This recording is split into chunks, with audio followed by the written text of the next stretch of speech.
ध्यान का अर्थ होता है एक ही बिंदु पर मन की एकाग्रता।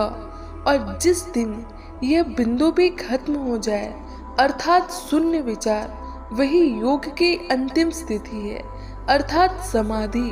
समाधि अर्थात समस्थिति। सब कुछ खत्म, केवल शून्य ही शेष रहे। No thoughts. आपको इस विधि में करना क्या है कि अपने विचारों को देखना है। आपके मन में अनंत विचार आते हैं। कुछ विचार आपके मतलब के होते हैं और कुछ विचार बिना मतलब के।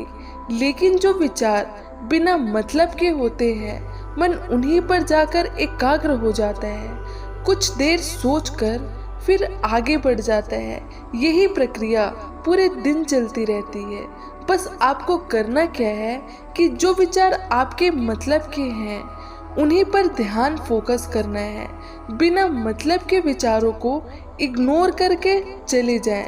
उन्हें हटाने की कोशिश ना करें, अन्यथा मन वहीं पर अडिग हो जाएगा। ध्यान मानव शरीर के अंदर की प्रक्रिया है। आप जितना शरीर के अंदर उतरते जाएंगे, आप ध्यान को उतना ही समझते जाएंगे। इस संसार में ध्यान खोजने की कोशिश करेंगे तो आपका ध्यान कभी भी नहीं लगेगा। आज की इस भागदौड़ भरी जिंदगी में शांति और ध्यान बहुत ही मुश्किल हो गया है। पहले आपको अपने मस्तिष्क से इस दुनिया की सभी बाहरी आडंबर को बाहर करना होगा।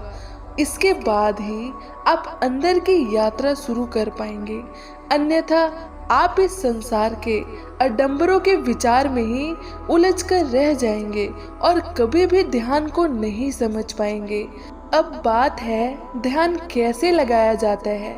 किसी शांत जगह पर योग मुद्रा में बैठकर आंखें बंद करके शरीर को तनाव रहित करते हुए, रीढ़ की हड्डी को सीधा करते हुए, मस्तिष्क में चल रहे सभी विचारों से मुक्त पाते हुए कुछ ना विचार करें, एकदम शांत बैठे रहे। अपने चल रही सांसों पर ध्यान दें। अपने अंदर की दुनिया को जानने का प्रयास करें। इस स्थिति को पाने का अभ्यास करें। ध्यान लगाने की पहली सीढ़ी है अपने विचारों से मुक्त होना, और विचारों से मुक्त होने का पहला प्रयास है अपने आप को आसपास की भीड़ से अलग करना।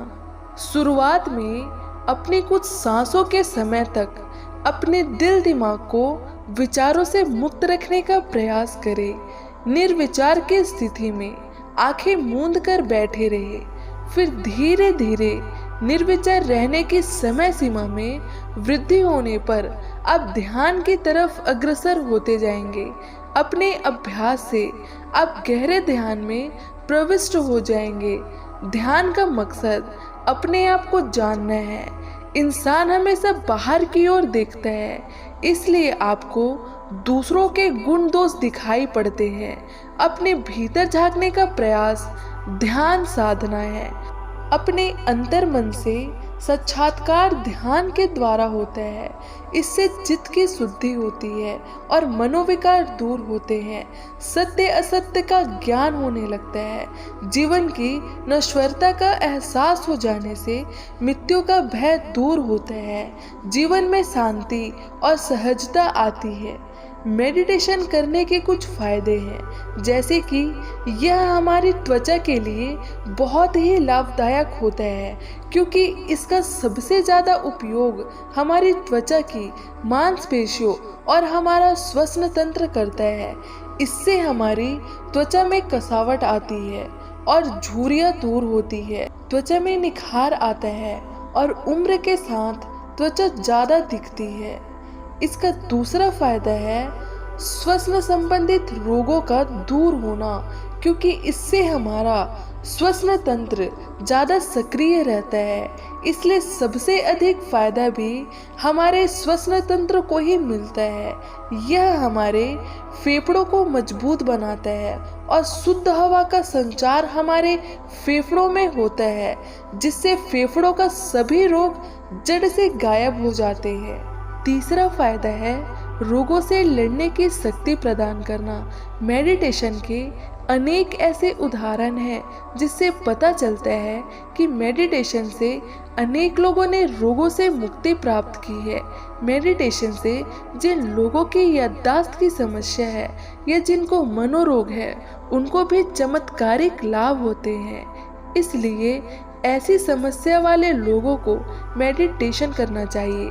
ध्यान से इंद्रियों पर नियंत्रण पाया जा सकता है, मन को शांत रखा जा सकता है, जिससे इंद्रिय संयम विकसित होता है जो हमारे व्यक्तित्व को निखारता है। यह हमारे हार्मोन्स को नियंत्रित करता है, जिससे हमारे शरीर की सभी चयापचय क्रिया सही होती है और हम तंदुरुस्त होते हैं। ध्यान से हमारा रक्त संचार सही होता है, जिससे धमनियां खुल जाती है और रक्तचाप की समस्या सही होती है। ब्लड सर्कुलेशन सही से होने से इन्फेक्शन कम होता है। मेडिटेशन से हमारे इम्यून सिस्टम सही होते हैं, रक्त संचार सही करके नई कोशिकाओं को निर्माण करता है और रोगों से दूर रखता है। ध्यान से हम सकारात्मक सोच की ओर अग्रसर होते हैं, जिससे हमारे सोचने और समझने की शक्ति जागृत होती है। ध्यान से हमारा नजरिया बदलता है और हम एक स्वार्थी ना रहकर समाज के लिए भी कुछ करने की चाह रखते हैं, जिससे समाज में हमारा कद और प्रतिष्ठा बढ़ती है।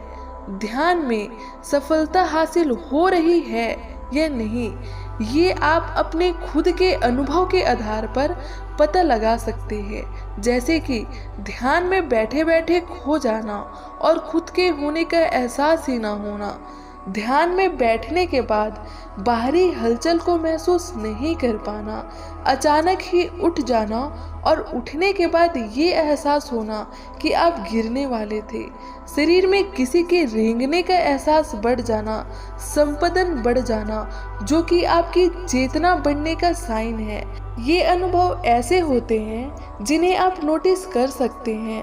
ध्यान में आप ऐसे अनुभव करते हैं और ये सभी ज़्यादातर लोगों द्वारा किए जाने वाले अनुभव हैं। अलग अलग लोगों के अलग अलग अनुभव हो सकते हैं। ध्यान को प्रारंभ करने के बाद इसका समापन कैसे किया जाना चाहिए। ध्यान की प्रक्रिया को प्रारंभ करना आपके वश में हो भी सकता है, पर समाप्त करना तो आपके हाथ में नहीं है, क्योंकि ध्यान की अवस्था ही वह है जब आप अपने मन की तरह मौजूद नहीं होते। फिर कौन और कैसे समाप्त करेगा? यह और इस तरह के सभी बौद्धिक प्रश्न किसी की भी किसी तरह की कोई सहायता नहीं करते, सिवाय एक बहाना उपस्थित कर देने के। ध्यान के मार्ग पर एकमात्र शिक्षण है व्यावहारिक शिक्षण, स्वयं प्रयोग करके देखने और सीखने का।